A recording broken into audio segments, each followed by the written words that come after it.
O desejado de todas as nações. Capítulo 79. Está consumado. Cristo não entregou sua vida antes que realizasse a obra que viera fazer e, ao exalar o Espírito, exclamou: Está consumado. Ganhara a batalha. Sua destra e seu santo braço lhe alcançaram a vitória. Como vencedor, firmou sua bandeira nas alturas eternas. Que alegria entre os anjos! Todo o céu triunfou na vitória do Salvador. Satanás foi derrotado e sabia que seu reino estava perdido. Para os anjos e os mundos não caídos, o brado "está consumado" teve profunda significação. Fora em seu benefício, bem como no nosso, que se operara a grande obra da redenção. Juntamente conosco, compartilham eles os frutos da vitória de Cristo. Até a morte de Jesus, o caráter de Satanás não fora ainda claramente revelado aos anjos e mundos não caídos. O arquiapóstata se revestira por tal forma de engano que mesmo os santos seres não lhe compreenderam os princípios. Não viram claramente a natureza de sua rebelião. Era um ser admirável de poder e glória, o que se pusera em oposição a Deus. De Lúcifer diz o Senhor: Tu és o aferidor da medida, cheio de sabedoria e perfeito em formosura. Lúcifer fora o querubim cobridor. Estivera à luz da presença divina, fora o mais elevado de todos os seres criados e o primeiro em revelar ao universo os desígnios divinos. Depois de pecar, seu poder de enganar tornou-se consumado e mais difícil o descobrir-lhe o caráter em virtude da exaltada posição que mantivera junto do Pai. Deus poderia haver destruído Satanás e seus adeptos tão facilmente como se pode atirar um seixo à terra. Assim não fez, porém. A rebelião não seria vencida pela força. Poder compulsor só se encontra sob o governo de Satanás. Os princípios do Senhor não são dessa ordem. Sua autoridade baseia-se na bondade, na misericórdia e no amor. E a apresentação desses princípios é o meio a ser empregado. O governo de Deus é moral e verdade e amor devem ser o poder predominante. Era desígnio divino colocar as coisas numa base de segurança eterna, sendo decidido nos conselhos celestiais que se concedesse tempo a Satanás para desenvolver os seus princípios, o fundamento de seu sistema de governo. Pretendera serem os mesmos superiores aos princípios divinos. Deu-se tempo para que os princípios de Satanás operassem a fim de serem vistos pelo universo celestial. Satanás induziu o homem ao pecado e o plano de redenção entrou em vigor. Por 4.000 anos esteve Cristo trabalhando pelo erguimento do homem e Satanás por sua ruína e degradação. E o universo celestial contemplava tudo. Ao vir Jesus ao mundo, o poder de Satanás voltou-se contra ele. Desde o tempo em que aqui apareceu, como criancinha de Belém, manobrou o usurpador para promover sua destruição. Por todos os meios possíveis, procurou impedir Jesus de desenvolver infância perfeita, imaculada varonilidade, um ministério santo e sacrifício irrepreensível. Fora derrotado, porém. Não pôde levar Jesus a pecar, não o conseguiu desanimar ou desviá-lo da obra para cuja realização viera ao mundo.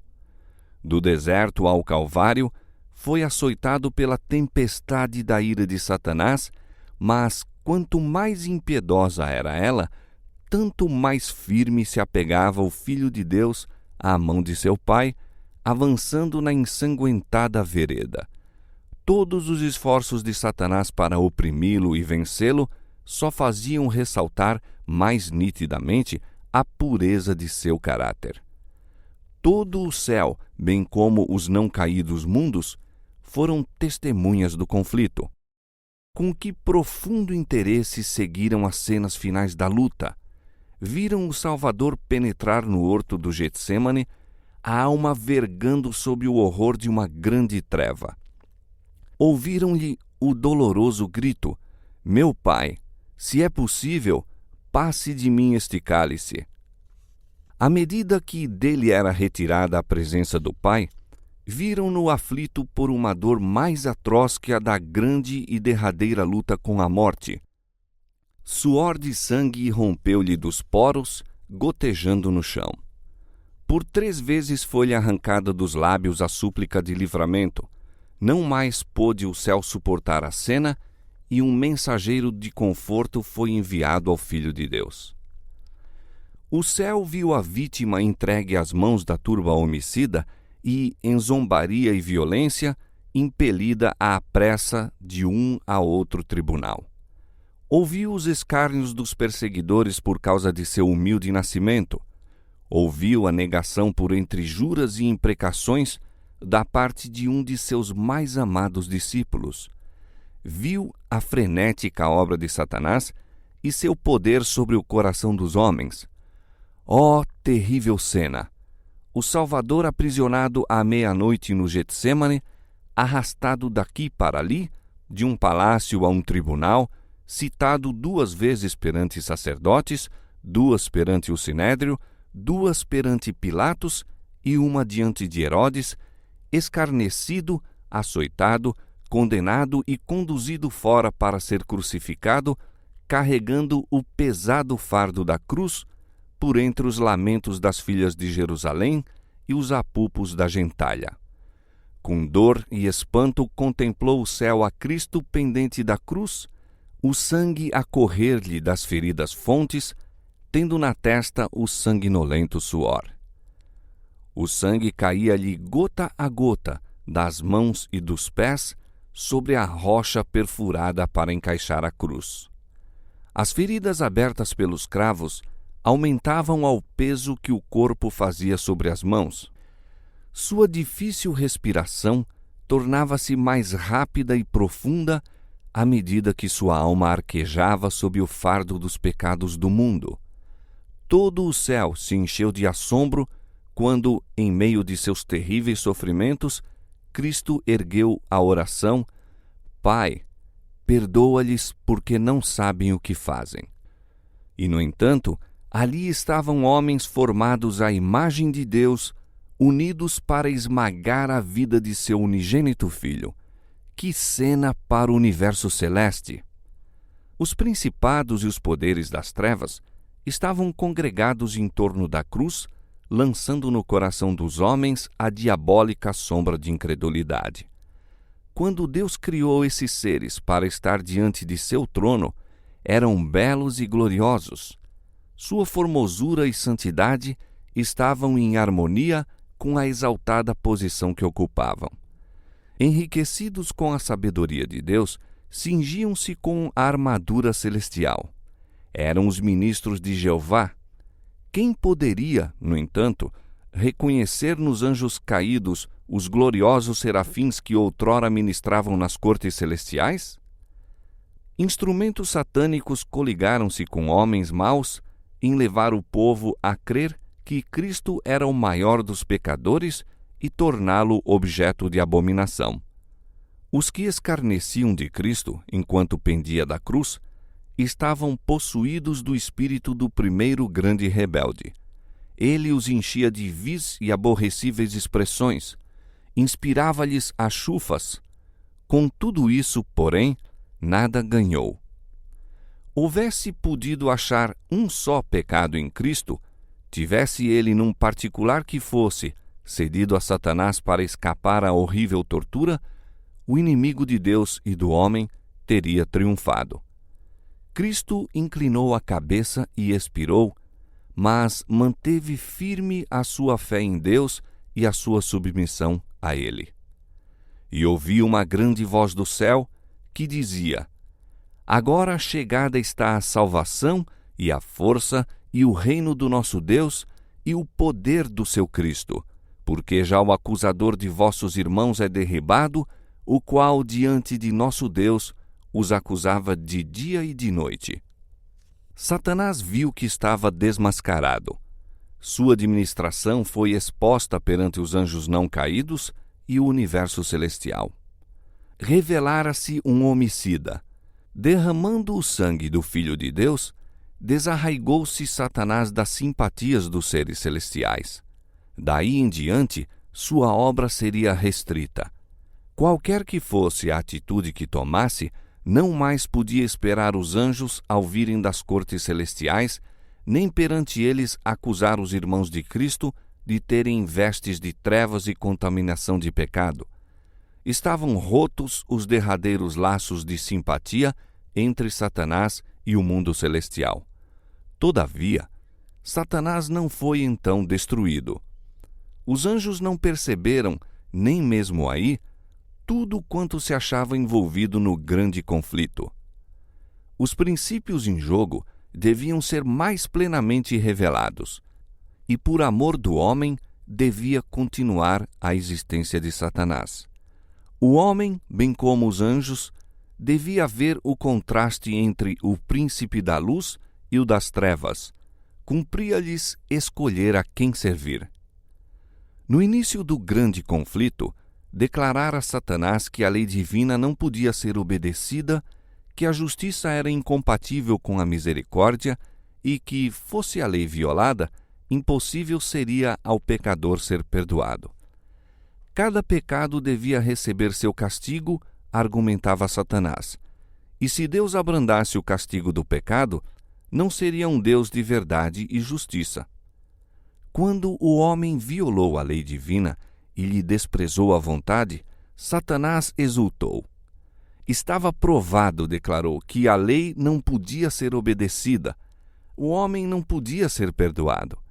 Por haver sido banido do céu, depois da rebelião, pretendia que a raça humana devesse ser para sempre excluída do favor divino. O Senhor não podia ser justo, argumentava, e ainda mostrar misericórdia ao pecador. Mas, mesmo como pecador, achava-se o homem, para com Deus, em posição diversa da de Satanás. Lúcifer pecara no céu em face da glória divina. A ele, como a nenhum outro ser criado, se revelou o amor de Deus. Compreendendo o caráter do Senhor, conhecendo-lhe a bondade, preferiu Satanás seguir sua própria vontade independente e egoísta. Essa escolha foi decisiva. Nada mais havia que Deus pudesse fazer para o salvar. O homem, porém, foi enganado. Obscureceu-lhe o espírito pelo sofisma de Satanás. A altura e a profundidade do amor divino não as conhecia o homem. Para ele, havia esperança no conhecimento do amor de Deus. Contemplando-lhe o caráter, podia ser novamente atraído para ele. Por meio de Jesus, foi a misericórdia divina manifesta aos homens. A misericórdia, no entanto, não pôs de parte a justiça. A lei revela os atributos do caráter de Deus e nem um jota ou tio da mesma se podia mudar para ir ao encontro do homem em seu estado caído. Deus não mudou sua lei, mas sacrificou-se a si mesmo em Cristo para a redenção do homem. Deus estava em Cristo reconciliando consigo o mundo. A lei requer justiça, vida justa, caráter perfeito, e isso não tem o homem para dar. Não pode satisfazer as reivindicações da santa lei divina, mas Cristo, vindo à terra como homem, viveu vida santa e desenvolveu caráter perfeito. Estes oferece ele como dom gratuito a todos quantos o queiram receber. Sua vida substitui a dos homens. Assim, obtém remissão de pecados passados mediante a paciência de Deus. Mais que isso, Cristo lhes comunica os atributos divinos. Forma o caráter humano, segundo a semelhança do caráter de Deus, uma esplêndida estrutura de força e beleza espirituais. Assim, a própria justiça da lei se cumpre no crente em Cristo. Deus pode ser justo e justificador daquele que tem fé em Jesus. O amor de Deus tem se expressado tanto em sua justiça como em sua misericórdia. A justiça é o fundamento de seu trono e o fruto de seu amor. Era o desígnio de Satanás divorciar a misericórdia da verdade e da justiça. Buscou provar que a justiça da lei divina é um inimigo da paz. Mas Cristo mostrou que no plano divino elas estão indissoluvelmente unidas. Uma não pode existir sem a outra. A misericórdia e a verdade se encontraram, a justiça e a paz se beijaram. Por sua vida e morte, provou Jesus que a justiça divina não destrói a misericórdia, mas que o pecado pode ser perdoado e que a lei é justa, sendo possível obedecer-lhe perfeitamente. As acusações de Satanás foram refutadas. Deus dera ao homem inequívoca prova de amor. Outro engano devia ser então apresentado. Satanás declarou que a misericórdia destruía a justiça, que a morte de Cristo abrogava a lei do Pai. Fosse possível ser a lei mudada ou abrogada, então não era necessário Cristo ter morrido. Abrogar a lei, porém, seria imortalizar a transgressão e colocar o mundo sob o domínio de Satanás. Foi porque a lei é imutável, porque o homem só se pode salvar mediante a obediência a seus preceitos, que Jesus foi erguido na cruz. Todavia, os próprios meios por que Cristo estabeleceu a lei foram apresentados por Satanás como destruindo-a. A esse respeito sobrevirá o derradeiro conflito da grande luta entre Cristo e Satanás. O ser defeituosa a lei pronunciada pela própria voz divina, o haverem sido certas especificações postas à margem, eis a pretensão apresentada agora por Satanás. É o último grande engano que ele há de trazer sobre o mundo. Não necessita atacar toda a lei. Se pode levar os homens a desrespeitar um só preceito, está conseguido seu objetivo. Pois qualquer que guardar toda a lei e tropeçar em um só ponto, tornou-se culpado de todos. Consentindo em transgredir um preceito, são os homens colocados sob o poder de Satanás. Substituindo a lei divina pela humana, procurará Satanás dominar o mundo. Essa obra é predita em profecia. Acerca do grande poder apóstata que é representante de Satanás, acha-se declarado: proferirá palavras contra o Altíssimo e destruirá os santos do Altíssimo e cuidará em mudar os tempos e a lei, e eles serão entregues na sua mão. Os homens hão de certamente estabelecer suas leis para anular as de Deus. Procurarão obrigar a consciência de outros e, em seu zelo para impor essas leis, oprimirão os semelhantes.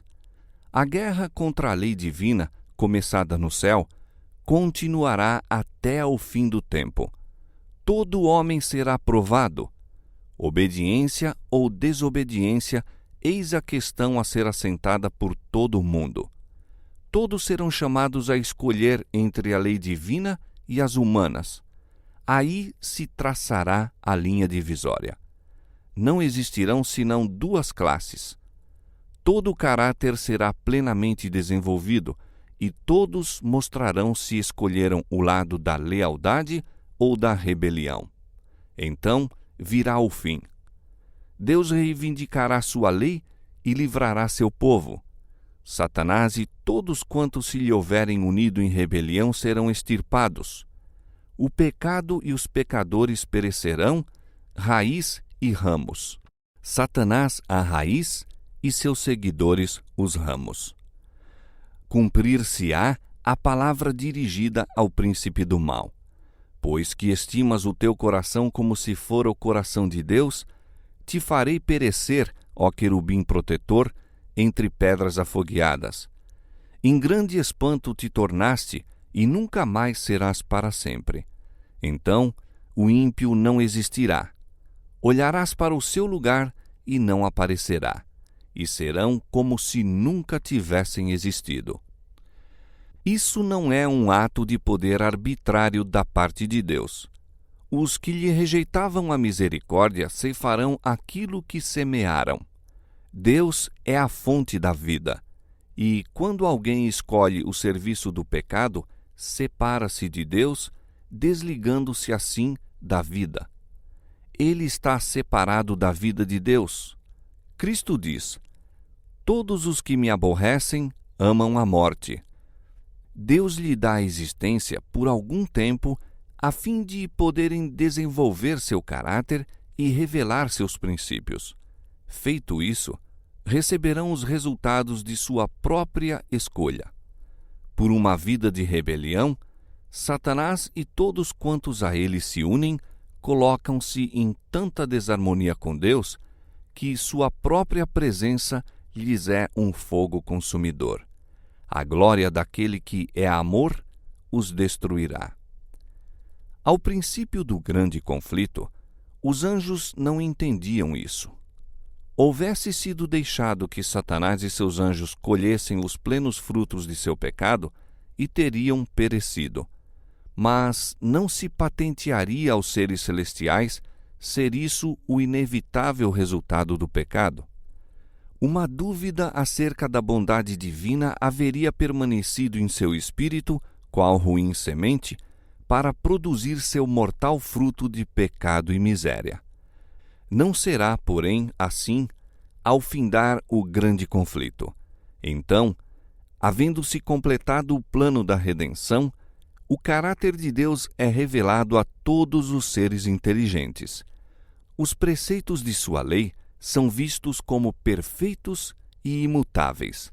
Então, o pecado terá patenteado sua natureza, Satanás o seu caráter. Então, o extermínio do pecado reivindicará o amor de Deus e estabelecerá sua honra perante um universo de seres que se deleitam em fazer sua vontade e em cujo coração está a sua lei. Bem podiam, pois, os anjos se regozijar ao contemplarem a cruz do Salvador, pois, embora não compreendessem ainda tudo, sabiam que a destruição do pecado e de Satanás fora para sempre assegurada, que a redenção do homem era certa e que o universo estava para sempre a salvo. O próprio Cristo compreendeu plenamente os resultados do sacrifício feito no Calvário. A tudo isto olhava ele quando exclamou na cruz: "Está consumado."